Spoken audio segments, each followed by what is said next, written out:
when Thanksgiving turned into a nightmare. This happened 4 years ago during Thanksgiving of 2020.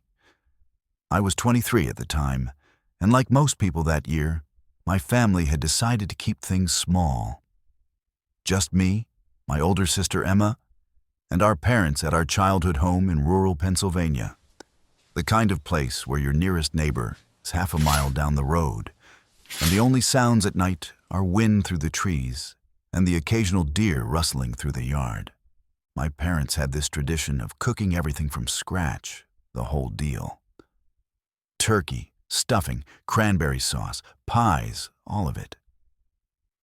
They'd been prepping since early that morning, and by the time I arrived around 3 p.m., the house smelled incredible. Emma had driven in from Pittsburgh and got there maybe an hour before me. We were all in good spirits, just happy to be together after such a weird year. Dinner was planned for 6 o'clock, so we had some time to kill. Emma and I were hanging out in the living room, catching up and scrolling through our phones, when my mom called us into the kitchen. She was standing by the back door with this confused look on her face. She said she'd just seen someone walk past the kitchen window. Not quickly, but slowly, like they were looking in. My dad immediately went outside to check, but there was nobody there. No footprints in the dirt, no cars on the road, nothing. He came back in and told us it was probably just a shadow or maybe a deer. My mom wasn't convinced, but she let it go. We all tried to shake it off and went back to what we were doing. Around 5:30, we heard a knock at the front door. It was firm, deliberate, 3 slow knocks. My dad answered it, and standing on our porch was a man we'd never seen before. He was maybe in his 40s, wearing a stained flannel jacket and jeans that looked like they hadn't been washed in weeks. His hair was greasy and pushed back, and he had this weird smile on his face that didn't match the rest of his expression. He said his car had broken down about a mile up the road and asked if he could use our phone to call for help. My dad, being the guy he is, offered to let him use his cell instead of inviting him inside. The man took the phone, made a quick call, then handed it back and said a tow truck would be there soon. He thanked us and walked off down the driveway toward the road. That should have been the end of it. But it wasn't. About 20 minutes later, we were all in the dining room setting the table when my mom froze. She was staring out the window toward the backyard. When I asked what was wrong, she pointed. There, standing at the edge of the tree line, maybe 50 feet from the house, was the same man.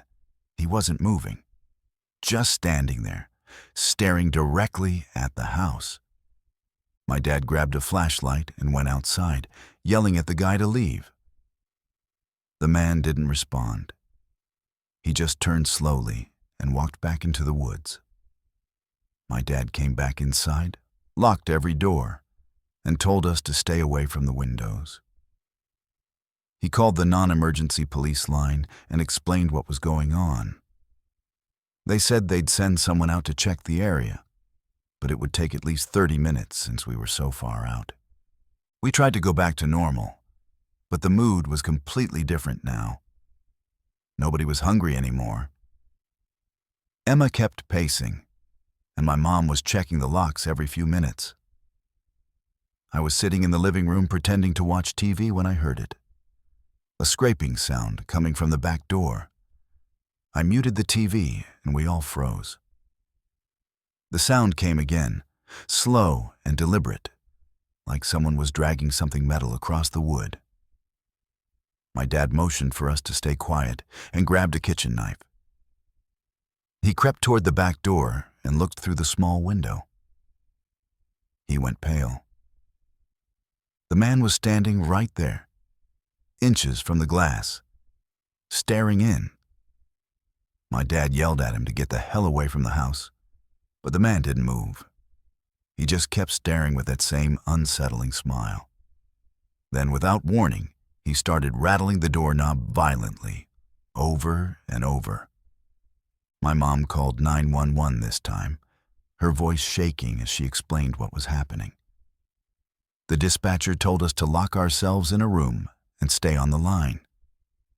The four of us ran upstairs to my parents' bedroom and barricaded the door with a dresser. We could hear him downstairs now, moving around, testing windows, trying doors.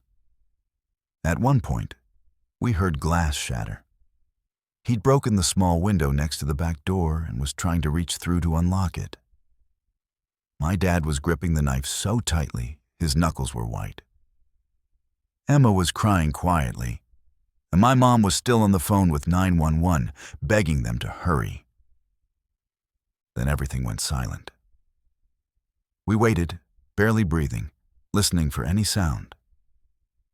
After what felt like forever, we heard sirens in the distance. The police arrived maybe 10 minutes later, though it felt like hours. They searched the property and found the back window shattered, but the man was gone. They found footprints leading back into the woods and said they'd do a sweep of the area. But they never found him. One of the officers stayed with us for a while and took our statements. He said there had been reports of a man matching that description in the area over the past few weeks, knocking on doors and acting strangely. They suspected he was either on drugs or mentally unstable, but they hadn't been able to locate him. He told us to keep everything locked and call immediately if we saw him again. We didn't eat Thanksgiving dinner that night. Nobody had an appetite. My sister and I ended up staying at my parents' house for the next few days because none of us felt safe. My dad installed new locks and a security camera system the following week. We never saw that man again. But sometimes, late at night when I'm home visiting, I still find myself staring out the back windows toward those woods, half expecting to see him standing there, watching. So, here's my question for you. Have you ever had an unexpected visitor ruin a holiday or special occasion? What would you have done in our situation? Let me know in the comments below. And if you made it this far, make sure to hit that subscribe button for first updates on new video drops. You won't want to miss what's coming next.